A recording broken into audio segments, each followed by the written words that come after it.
Olá, bem-vindo à aula de hoje. Eu sou o professor Gabriel Barbieri. Nessa aula falarei sobre treliças planas.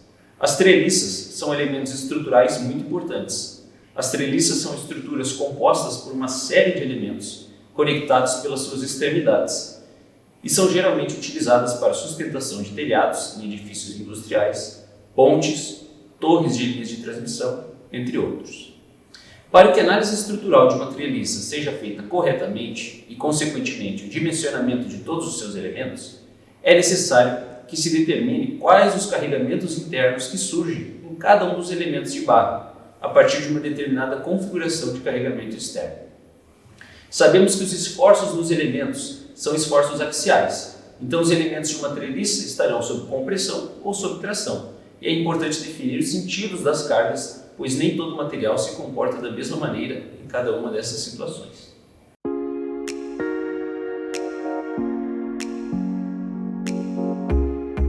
Olá pessoal, tudo bem? Na aula de hoje vamos falar sobre treliças planas. Treliças planas são estruturas formadas por elementos de barra delgados, e a gente sempre fala que uma estrutura é delgada ou formada por elementos delgados quando a espessura ela é muito menor que o comprimento desse elemento, que são os casos das treliças. E vamos ver como que a gente pode determinar os parâmetros desse tipo de estrutura para que a gente possa fazer um projeto ou uma análise estrutural corretamente.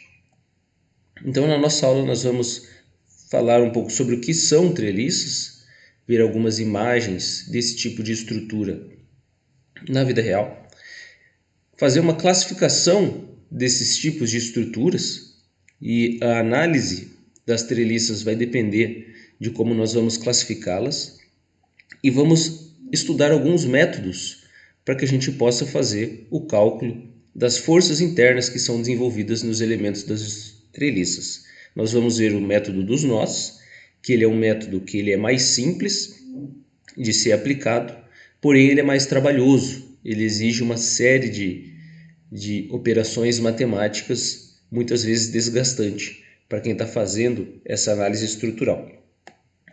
Existe o método das seções, que é um método que ele é um pouco mais complexo, uma vez que além da análise de forças, ele também envolve a análise de momento em relação a um ponto qualquer dessa estrutura, mas ele reduz o número de operações matemáticas, então acaba sendo um método que ele é um pouco mais rápido, um pouco mais eficiente, principalmente quando a gente quer determinar a força de um elemento específico e não a força de todos os elementos dessa estrutura. E por fim, nós vamos ver um método que é o processo de substituição de barras, o método empregado para análise de treliças complexas. As treliças podem ser classificadas como treliças simples, treliças compostas, e quando elas não podem ser classificadas nem como treliças simples, nem como treliças compostas, elas são classificadas como treliças complexas. E o método dos nós e o método das seções muitas vezes não pode ser utilizado para a análise estrutural desse tipo de estrutura, das treliças complexas. Então, por isso, nós recorremos ao processo de substituição de barras. Mas nós vamos ver certinho cada um desses métodos. Então, o que são treliças?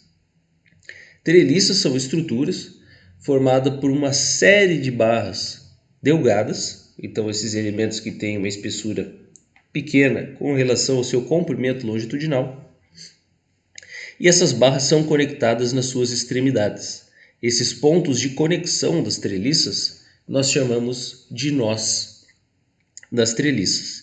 E as treliças elas podem ser conectadas então por chapas de fixação, sejam essas barras aparafusadas ou até mesmo soldadas nessas chapas, ou por pinos lisos, de maneira que a gente tem a interação entre esses elementos nesses pontos, e a gente considera pinos lisos justamente pois na análise a gente não considera a flexão que surge nesses elementos de conexão. As treliças elas podem ser classificadas conforme a orientação das cargas que estão atuando sobre elas, né? Então, nós vamos falar bastante de treliça de telhado, treliça de ponte, que são a maior recorrência desse tipo de estrutura, né, quando temos grandes vãos, embora sejam estruturas tridimensionais, todas as cargas da sustentação de um telhado, elas são distribuídas ou elas são levadas até a estrutura da treliça em um mesmo plano, através das longarinas. Então, as treliças elas podem ser classificadas como treliças coplanares, que resistem a forças aplicadas apenas em duas dimensões ou no mesmo plano, ou treliças espaciais. É importante a gente mencionar que o elemento ou a forma geométrica bidimensional mais estável que existe é o triângulo. Então é muito comum que a treliça forme vários triângulos entre a conexão desses elementos. Se estivermos falando de uma treliça tridimensional, uma treliça espacial, a forma geométrica tridimensional mais estável é o tetraedro. Então é comum nesse tipo de estrutura a gente ver vários tetraedros sendo formados entre as conexões dos elementos de uma treliça. Então aqui nós temos a ilustração de uma treliça de telhado. A treliça de telhado é utilizada em galpões industriais, muito utilizado também para sustentação de telhados de igreja, onde temos grandes vãos formados pelo telhado. Nós podemos ver que essa treliça, embora a gente esteja falando de uma estrutura tridimensional, é claro, ela vai sustentar todas essas cargas na direção coplanar, né? Então existem essas longarinas, que são esses elementos longitudinais, que são responsáveis por fazer essa transmissão das forças até os nós dos elementos de uma treliça. E aí nos nós dos elementos da treliça, que são os pontos de conexão entre esses elementos, nós teremos essas forças distribuídas bidimensionalmente. Então na figura da esquerda nós podemos ver que existe o telhado e essas terças, que são esses elementos que estão na direção longitudinal, também chamado de longarinas, que vão ser responsáveis pela transmissão da carga até os nós dessa treliça. E ali na frente nós estamos vendo então essa treliça coplanar. As chapas de fixação são os elementos responsáveis pela conexão entre cada uma das barras das treliças. Nós podemos ver vários triângulos que estão sendo formados pela conexão desses elementos. E o objetivo aqui da nossa análise, quando a gente for fazer uma análise estrutural desse tipo de estrutura, é justamente determinar a força que é desenvolvida em cada um desses elementos. É comum também, dependendo do tamanho do vão, adicionar mãos francesas dos dois lados dessa treliça, justamente para ajudar na sustentação da estrutura. O espaçamento entre essas treliças que vão ser colocadas na estrutura, que a gente está chamando de baia, vai depender de vários aspectos. Depende então do material dessa treliça, do material do revestimento ali do telhado, né, do peso próprio do telhado, do peso próprio de cada um desses elementos da treliça, enfim, de vários fatores envolvidos no projeto. E ali do lado direito nós estamos vendo uma ilustração com vários tipos de treliça que são utilizados para a sustentação de telhados. Então, o tipo aplicado para a sustentação de determinado telhado, determinada estrutura, vai depender do tamanho do vão, do material dos elementos da treliça, do peso desse telhado, do custo, as forças máximas internas que podem ser desenvolvidas em cada um desses elementos, enfim, vários parâmetros de projeto. Lembrando que da resistência dos materiais, como as treliças, e nós já vamos ver um pouco mais sobre isso, são elementos de duas forças que estão sob tração ou sob compressão, nós estamos falando de cargas axiais, de tração ou compressão. Para fazer o projeto desse tipo de elemento, nós precisamos restringir as tensões desenvolvidas em cada um desses elementos. Nas tensões limite de escoamento, a gente quer que essa estrutura opere em regime linear elástico, a gente não quer deformação permanente nos elementos da treliça. Então, tensão é força sobre área. Nós precisamos determinar essas forças para que a gente possa calcular a área mínima necessária da seção transversal de cada um desses elementos da treliça para que a gente possa fazer um projeto estrutural adequado. Outra grande aplicação das treliças são em estruturas como pontes, estruturas de grandes vãos. Embora sejam sistemas também tridimensionais, obviamente uma ponte possui as 3 dimensões em sua estrutura, todas as cargas sustentadas pelo piso, de automóveis, de pessoas, o peso próprio do próprio revestimento da via, é transmitido até os nós dessa estrutura de treliça de maneira coplanar. Nós podemos ver aqui que tem uma treliça em cada um dos lados dessa ponte. A carga sustentada pelo piso é transmitida primeiro às longarinas, como podemos ver na figura da esquerda, que são esses elementos de barra na direção longitudinal dessa ponte, e depois são transmitidas a cada um dos nós da estrutura da treliça através das transversinas, de maneira que essas forças acabam incidindo na estrutura da treliça como um sistema coplanar de forças. Do lado direito, nós podemos ver vários tipos, ou os principais tipos de treliça que são utilizados para a sustentação de pontes.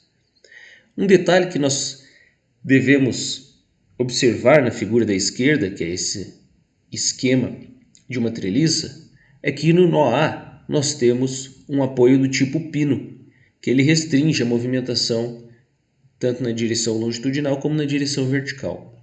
Mas lá no nó E nós temos um apoio diferente. Nós temos um rolete, poderia ser um balancim também, que não restringe esse deslocamento longitudinal do sistema. Por que que nós temos esse tipo de apoio, Como nós estamos falando de estruturas que são colocadas em grandes vãos, dependendo da região onde essa estrutura é instalada, se a gente estiver considerando uma cidade que apresenta uma amplitude térmica muito alta, uma variação de temperatura muito alta nas diferentes estações do ano, nós vamos observar nessa estrutura o fenômeno de dilatação e contração térmica. Se eu restringo totalmente a movimentação, tanto no ponto A como no ponto E, ou seja, eu impeço qualquer ponto dessa estrutura de se deslocar, nós acabamos gerando uma tensão térmica muito alta. Eu estou impedindo essa tendência natural do elemento de contrair ou de dilatar. E isso daí pode acarretar em problemas estruturais, uma vez que as tensões longitudinais formadas pelas tensões térmicas podem exceder as tensões máximas admissíveis do carregamento dessa estrutura.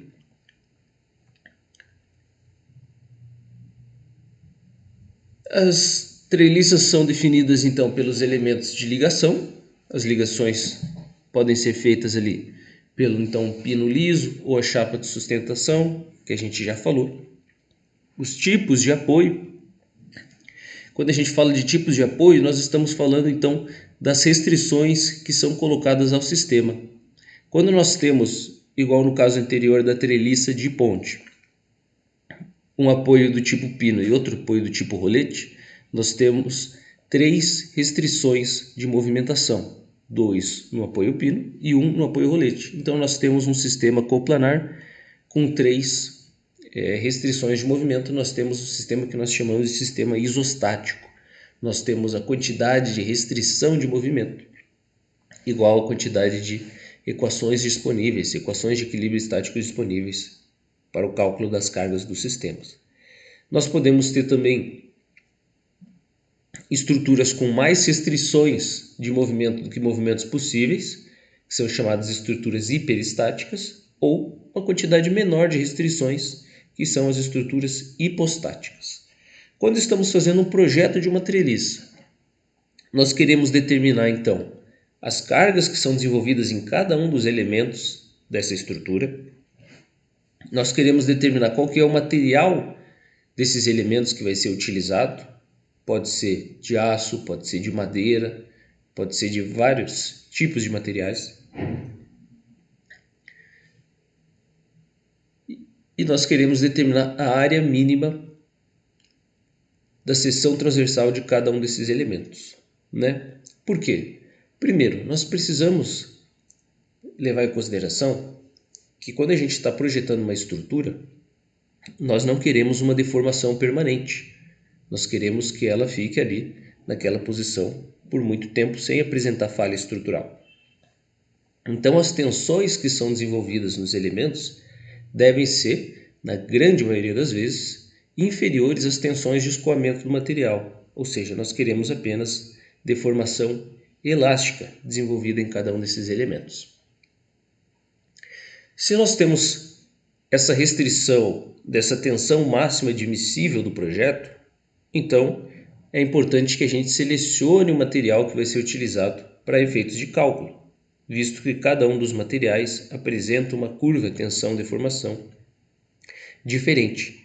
Então o material vai estabelecer para nós, através da lei de Hooke, né, tensão igual ao módulo de elasticidade vezes a deformação, vai definir para nós as tensões admissíveis do projeto de uma estrutura, junto com o nosso coeficiente de segurança, é claro. Depois, nós precisamos determinar as cargas que são desenvolvidas em cada um desses elementos. Já falamos que a tensão longitudinal devido às cargas axiais igual a força sobre área. Se nós determinamos essas forças internas desenvolvidas em cada um dos elementos, nós podemos determinar quais são as áreas mínimas.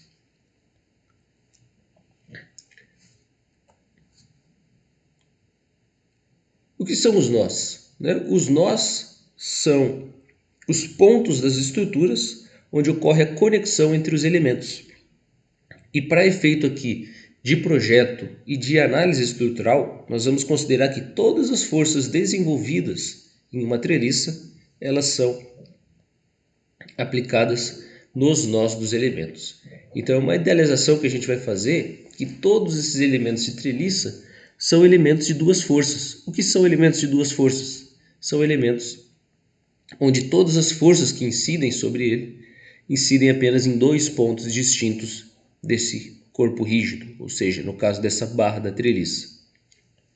Se todas as forças incidem apenas nesses dois pontos, qual que é a condição necessária para que o sistema esteja em equilíbrio estático?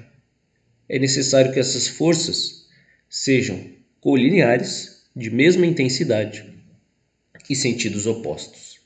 Então, elementos de barra de duas forças, onde todas as forças atuam apenas nos nós das estruturas, eles vão ser obrigatoriamente elementos sob tração ou sob compressão. Então, essas são as duas únicas configurações possíveis de forças desses elementos de treliça.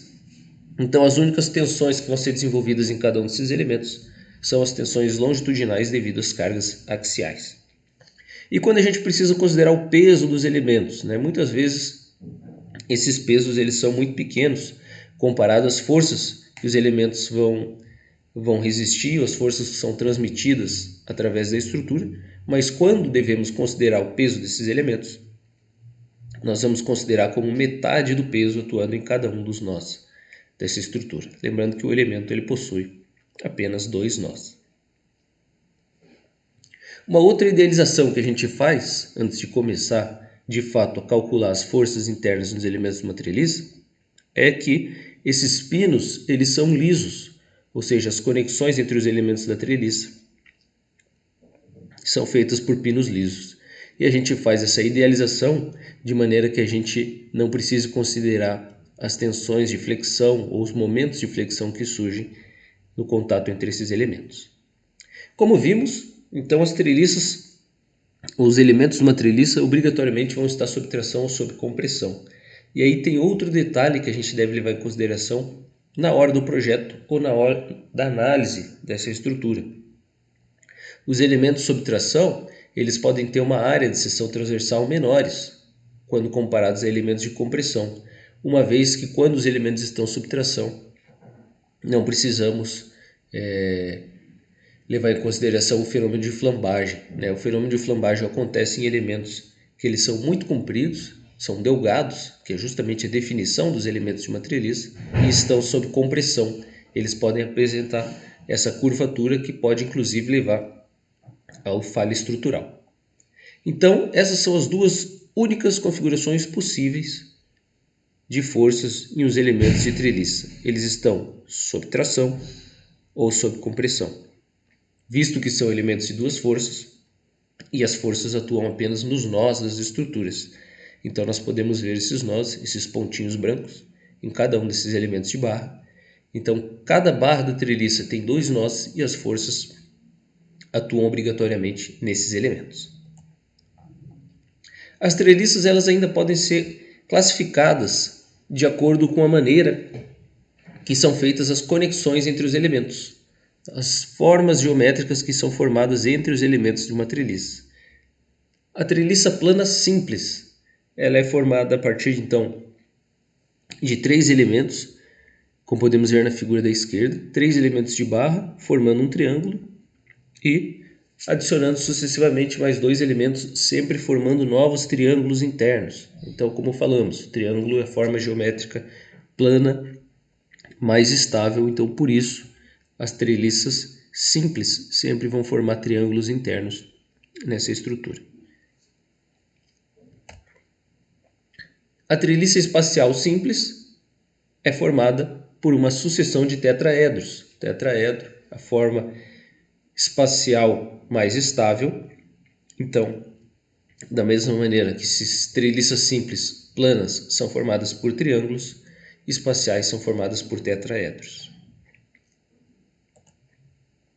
Treliça composta. Treliça composta é considerada a treliça formada a partir de duas treliças simples, quando a gente adiciona uma, duas ou até três barras. Então nós podemos ver nesse esquema que nós temos duas treliças simples, formando vários triângulos internos, e a partir da conexão entre elas, do agrupamento delas, nós temos a adição de uma barra, figura direita superior, três barras, figura inferior esquerda, ou duas barras, figura inferior direita.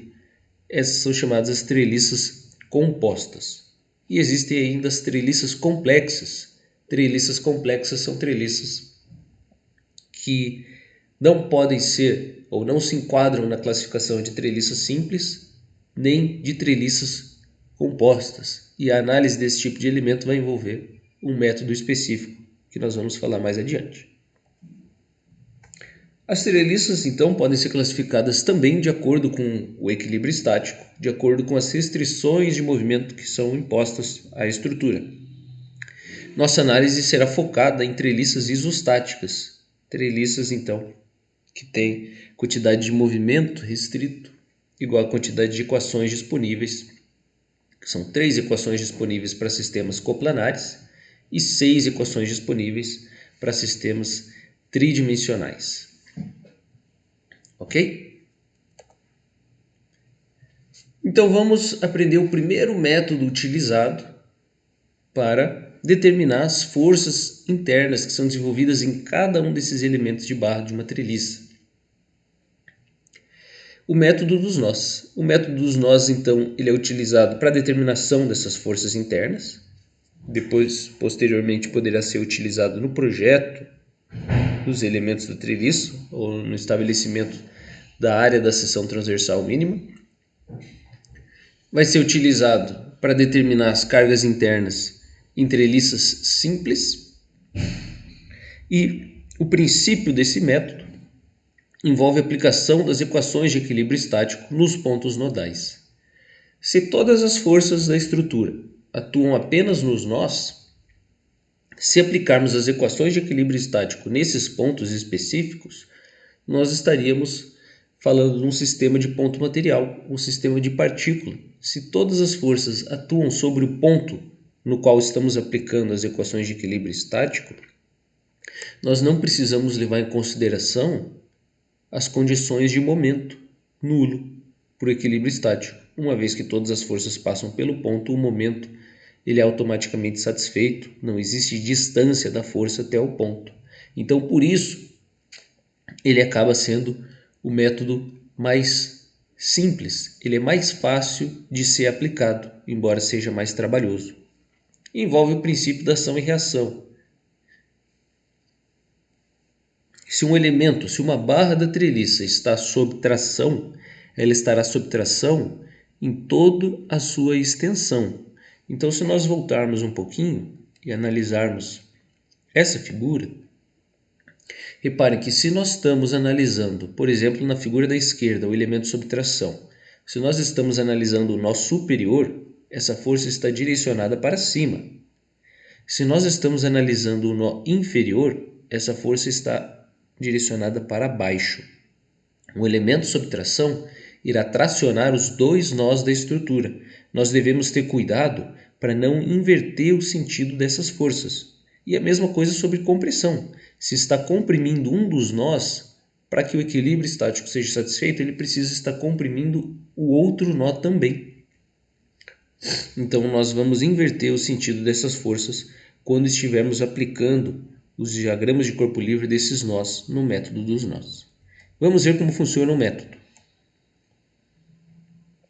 Então nós vamos fazer a análise dessa estrutura, nós vamos calcular as forças internas que são desenvolvidas em cada um desses elementos de treliça, elementos de barra que compõem essa treliça. O elemento AB, BC, CD, DE, EF, FA, AC e FD. Então, uma análise estrutural requer que a gente determine todas essas cargas internas e aí nós vamos fazer o dimensionamento da estrutura de acordo com essas forças que são encontradas, forças de tração e forças de compressão. Podemos ver, como já foi mencionado, que o apoio em A é um pino e o apoio em E é um rolete, evitando assim o aparecimento dessas tensões térmicas muito elevadas na estrutura. E temos as cargas externas que estão sendo aplicadas ao nó B, ao nó C e ao nó D. Então, no B, nós temos uma carga de 3 kN para a direita, 8 kN para baixo. No nó C, carga de 4 kN para baixo. E no nó D, 10 kN para baixo. Qual é a primeira etapa da análise? A primeira etapa, quando a gente quer determinar as forças internas do elemento de uma treliça, é considerar essa treliça como um todo como um corpo rígido. E aí nós podemos começar a análise determinando as reações de apoio. Se nós considerarmos essa estrutura como se fosse um corpo rígido, nós podemos simplesmente traçar o diagrama de corpo livre e fazer o cálculo das reações de apoio. Como em A nós temos duas reações de apoio, é interessante a gente começar a nossa análise fazendo o somatório de momento nesse ponto. E a gente consegue determinar diretamente a reação do apoio E. Então, somatório de momento em A é igual a zero. Menos 3 vezes 1,5, a distância dessa força externa até o nó. Menos 4 vezes 2, menos 10 vezes 4 e mais E vezes 4, uma vez que nós estamos supondo que essa força E está atuando de baixo para cima. E aí nós podemos calcular a reação em E. Depois que a reação vertical do ponto E, ou do rolete em E, foi determinada, aí nós podemos simplesmente aplicar somatório de forças em X e somatório de forças em Y e fazer esses somatórios igual a força nula, as nossas condições de equilíbrio estático de um corpo rígido. Então, somatório de forças em X, nós temos uma força externa de 3 kN atuando para a direita e menos a X, considerando que a X está atuando para a esquerda. Então, a X é igual a 3 kN. E somatório de forças em Y, nós temos forças externas de 8, e 4 e 10 atuando para baixo e mais o EY que está atuando para cima, mais a Y deve ser igual a zero. E nós obtemos então a Y igual a 8,875 kN. Nós temos as três reações de apoio dessa estrutura. Por enquanto ainda não aplicamos o método dos nós. O método dos nós começa agora. O que nós vamos fazer? Nós vamos fazer a análise dessa estrutura e vamos voltar um pouco para a nossa treliça, aplicando as equações de equilíbrio em cada um dos nós que compõem a treliça. Como nós vamos fazer uma análise em cada um dos nós e nós vamos considerar então um sistema de ponto material, nós temos apenas duas equações de equilíbrio estático disponíveis. somatório de forças na direção x igual a zero, somatório de forças na direção y igual a zero. O que nós podemos tirar de conclusão disso? Quando nós estamos aplicando o método dos nós, nós devemos obrigatoriamente começar a análise em um nó onde a gente tem pelo menos uma força externa conhecida e, no máximo, duas forças desconhecidas. Ou seja, tem que ser um nó formado por, no máximo, dois elementos de barra que compõem a treliça na primeira aplicação do método dos nós. Quais seriam os nós possíveis que a gente poderia utilizar para começar o método dos nós para análise desse sistema? Só poderíamos começar pelo nó B ou pelo nó E. São os dois únicos nós onde a gente tem, no máximo, dois elementos de forças desconhecidas. E aí nós podemos fazer a representação do diagrama de corpo livre desses nós de duas maneiras. Nós podemos ou representar todas as forças desconhecidas como forças de tração. Nós podemos representar todas as forças desconhecidas como forças de tração. E aí o sinal algébrico do resultado da aplicação do método vai indicar se está sob compressão ou sob tração. Ou nós podemos simplesmente agir de maneira intuitiva. Se nós fizermos o diagrama de corpo livre do nó B, nós podemos verificar então que o elemento AB deve estar sob compressão e o elemento BC também deve estar sob compressão. É a única maneira de atingir o equilíbrio estático das forças que estão atuando sobre esse ponto. Aplicando as equações então no nó B, nós temos que 3 menos FBC deve ser igual a zero. Então a força do elemento BC é 3 kN de compressão. Em AY e na direção Y, menos 8 mais FBA deve ser igual a zero. Então a força do elemento BA ou AB deve ser de 8 kN compressão. Nesse caso a gente tem essas forças ou esses elementos que eles já estão dispostos ao longo dos eixos x e y. Então a gente não precisa fazer a decomposição das forças de cada um desses elementos. Não é o caso daqueles elementos que estavam inclinados, formando os triângulos internos. Então nós já vamos ver como que a gente procede nesses casos. Depois que a gente já determinou as forças do nó B, nós podemos ir para o nó A. Agora a gente já tem um daqueles 3 elementos de barra que compõem o nó com força conhecida. Então nós temos apenas 2 elementos de forças desconhecidas. Então nós podemos seguir o método até esse nó, certo? Se nós fizermos o somatório de forças em Y, tem que ser igual a zero. Nós temos a força do elemento AB de compressão, 8, então por isso menos 8. Nós temos a reação do nó A, do pino em A. Não podemos esquecer das forças de reação, que são forças externas ao sistema, de 8,875 kN atuando para cima. E nós temos o elemento AC, que é o elemento que está inclinado. Nesse caso, o elemento AF não entra no equacionamento de forças em Y, pois ele está na horizontal, não tem componente de força na direção vertical. Mas o elemento AC ele está inclinado, então não é simplesmente colocar menos FAC igual a zero. Nós temos que utilizar as nossas relações trigonométricas. Nesse caso, se nós voltarmos, nós temos que utilizar o seno do ângulo formado entre o elemento AC e o eixo horizontal, ou o cosseno se a gente estiver considerando o ângulo formando entre o elemento e o eixo vertical. Cateto oposto sobre hipotenusa, 1,5 sobre 2,5. Então, por isso, menos 1,5 sobre 2,5 FAC. Como FAC é o único parâmetro desconhecido dessa equação, nós podemos resolver e a gente conclui que FAC é 1,458 kN de compressão. Por que a gente começou pelo somatório de forças em Y e não pelo somatório de forças em X?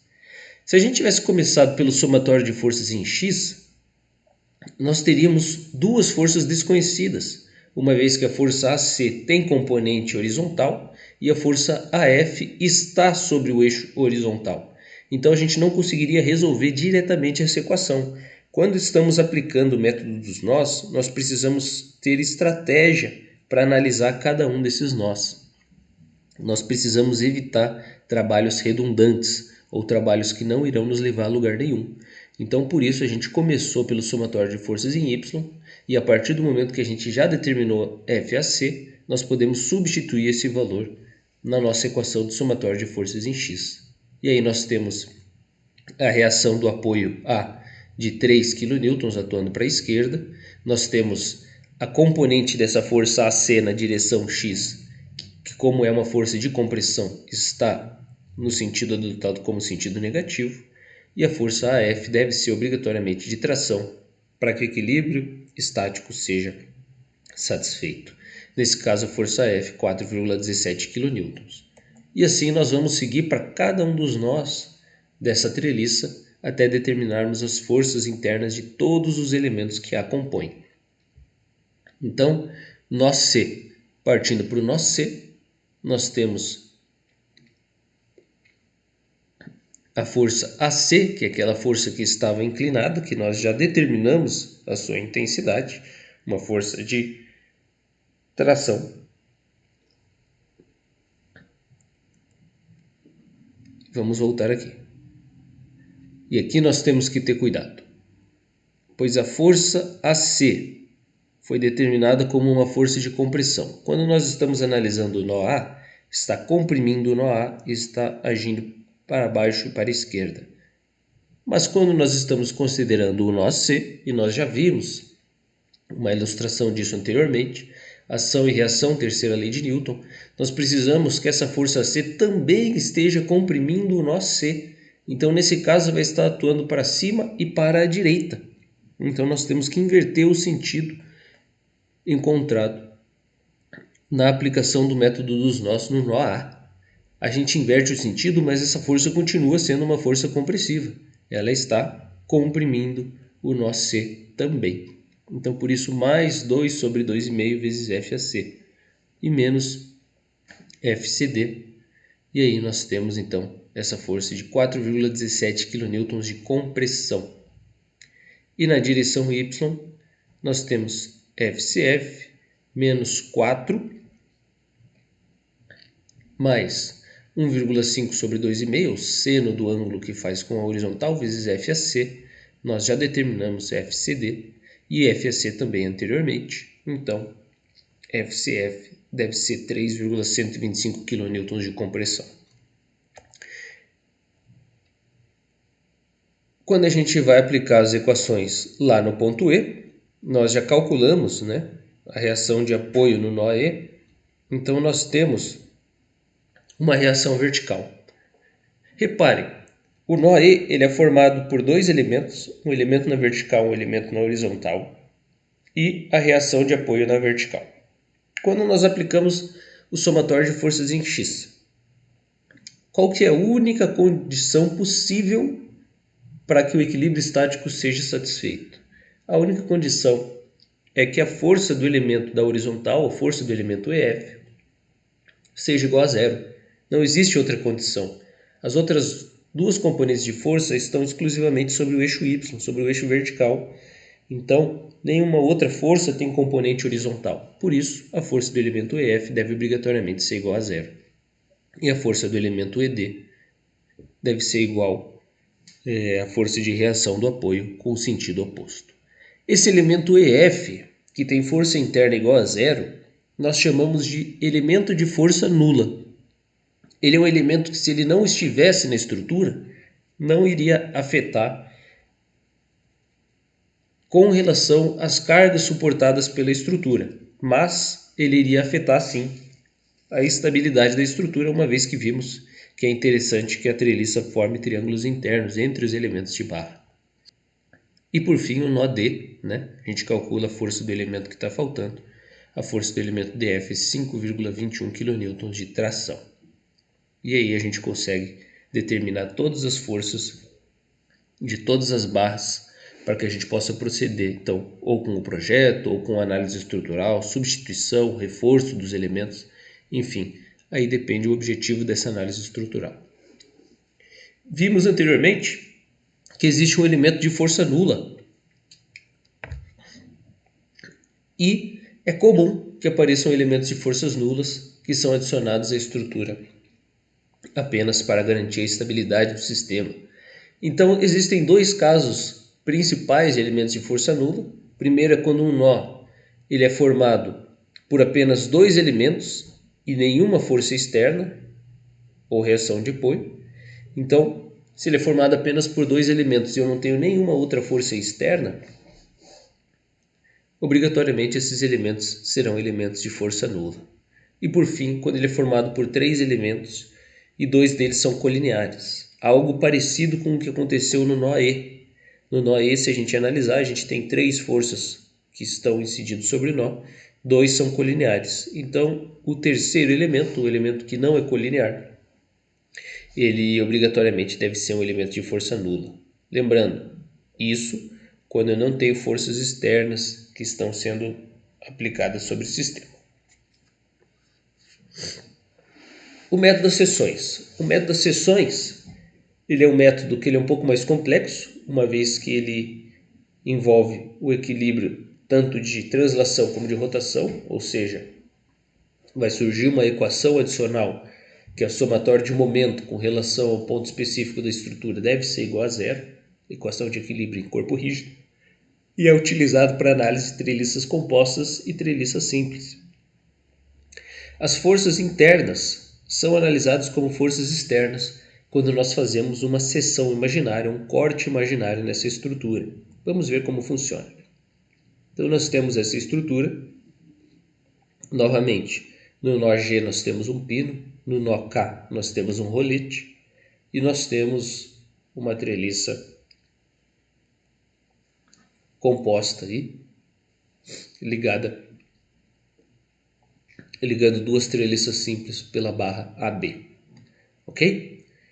Bom, nosso objetivo é determinar as forças internas que são desenvolvidas em cada um desses elementos. E se nós quiséssemos forças em elementos específicos dessa estrutura, né? Nós poderíamos simplesmente fazer uma seção nessa estrutura, de maneira que a força desses elementos acabam sendo expostas e analisadas como forças externas. Primeira etapa, assim como no método dos nós, cálculo das reações de apoio. Cálculo das reações de apoio a gente calcula diretamente aplicando as equações de equilíbrio em um corpo rígido. Somatório de momento igual a zero com relação a qualquer ponto da estrutura. Somatório de forças em x igual a zero, somatório de forças em y igual a zero. E nós obtemos aí as reações de apoio da estrutura.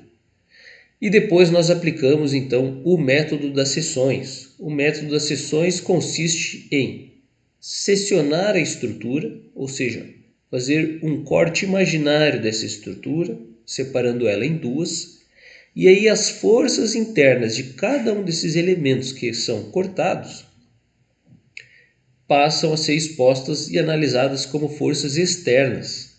Então nós podemos analisar tanto a seção da direita como a seção da esquerda como corpos rígidos, e aí essas forças desconhecidas, força do elemento AB, DI e HI, podem ser calculadas aplicando as equações de equilíbrio estático diretamente.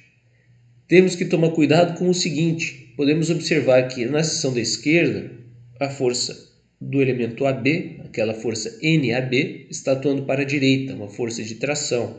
Novamente, terceira lei de Newton, ação e reação. Se na seção da esquerda essa força está de tração atuando para a direita, eu preciso que na seção oposta, na seção da direita, essa força atue para a esquerda, de maneira que quando eu fizer o somatório dessas duas forças internas, elas passam a ser nulas, né? O somatório é nulo. Quando a gente está analisando a estrutura como um todo, essas forças internas não aparecem, porque elas sempre surgem aos pares, ação e reação, ok? A partir do momento que nós fazemos uma seção e nós estamos analisando o sistema como um corpo rígido, nós temos três equações de equilíbrio disponíveis: somatório de força em x, somatório de força em y, somatório de momento com relação a qualquer ponto dessa estrutura. Então o método das seções ele é um pouco mais rápido que o método dos nós, porque a gente pode determinar até três forças desconhecidas cada vez que a gente aplica o método, enquanto no método dos nós nós poderíamos determinar a força de no máximo 2 elementos desconhecidos. Aplicando então aquela seção que nós vimos anteriormente, nós podemos aplicar as nossas 3 equações de equilíbrio estático disponível para determinar essas forças desconhecidas. Novamente, nós temos que ter uma estratégia quando nós formos calcular essas forças. Se nós estamos analisando a seção da esquerda e nós fizermos um somatório de momento no ponto A, repare que a linha de ação da força AB e a linha de ação da força DI passam pelo ponto A. Se passam pelo ponto A, não geram momento com relação a esse ponto. A carga externa P, que está atuando para baixo, também tem linha de ação sobre esse ponto. Então, as duas únicas componentes que vão gerar momento em A, e o somatório do momento deve ser igual a zero, é a força externa que está atuando lá no nó G e a força HI. Então, essa equação do meio fica 2P vezes A, o A ao lado do triângulo, menos FHI vezes A, igual a zero. De maneira que a força HI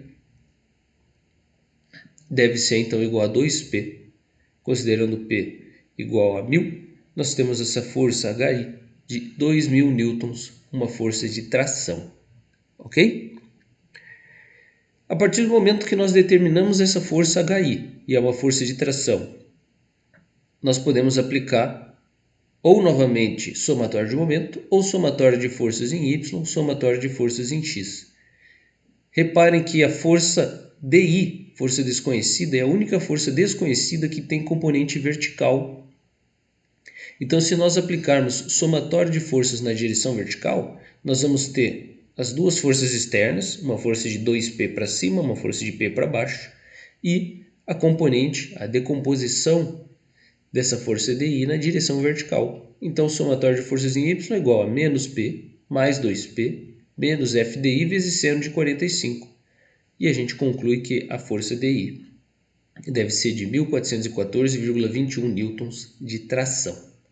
E aí, por fim, como já determinamos a força HI e a força DI, e essas duas forças têm componente horizontal, nós podemos simplesmente aplicar somatório de forças na direção horizontal para determinar a última força desconhecida, que é a força do elemento AB, que deve ser de 3.000 newtons de compressão.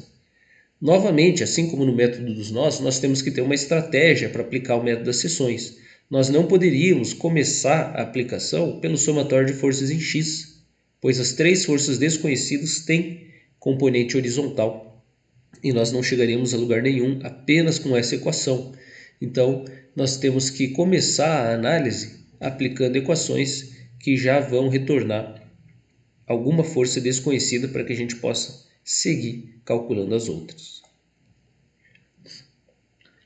Bom, os métodos que a gente viu, eles são possíveis de ser aplicados em treliças simples e treliças compostas. E o que faremos no caso das treliças complexas? No caso das treliças complexas, nós vamos ter que utilizar o processo chamado de processo de substituição de barras. Consiste em substituir alguma barra de uma treliça complexa, de maneira que essa treliça passa a ser uma treliça simples, uma treliça de substituição simples. A partir do momento que nós obtemos essa treliça simples a partir de uma treliça complexa, nós podemos aplicar o método dos nós tranquilamente. Mas nós não estaríamos calculando as forças internas do elemento real, uma vez que nós queremos determinar no caso real, que é uma treliça complexa.